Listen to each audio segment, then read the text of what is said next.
Մարիա ու շապիտի գնանք։ Համ էլ ձերոնք անհանգստանան, ես չեմ ուզում անպատասխանատու մարդու տպավորություն թողնեմ։ Ուզում եմ միշտ քո կողքին լինեմ ու միշտ քեզ տեսնեմ։ Բայց ես ոնց եմ ուզում չես պատկերացնի։ Ռուբեն հոպար, իսկ եթե իրոք Ռաֆը գիտի Դավիթի տեղը։ Չէ, Լիլիթ ջան, հաստատ չգիտի։ Ես Մարիայի հետ խոսել եմ ու ասաց, որ նորմալ է։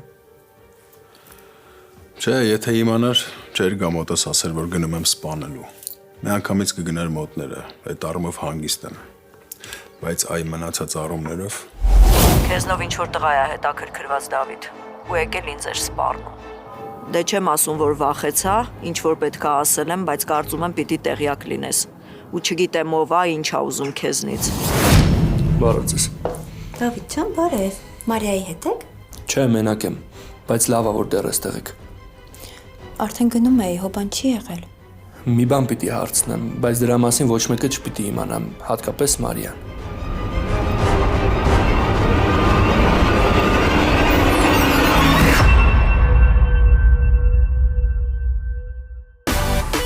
Միացիր մեզ, բաժանորդագրվիր մեր սոցիալական հարթակներին և ստացիր հնարավորություն առաջինը տեղեկանալու մեր նոր նախագծերի մասին։ Այլ կերպ ասած, բաժանորդագրվիր, ծանուցվիր և վայելիր լավագույնը։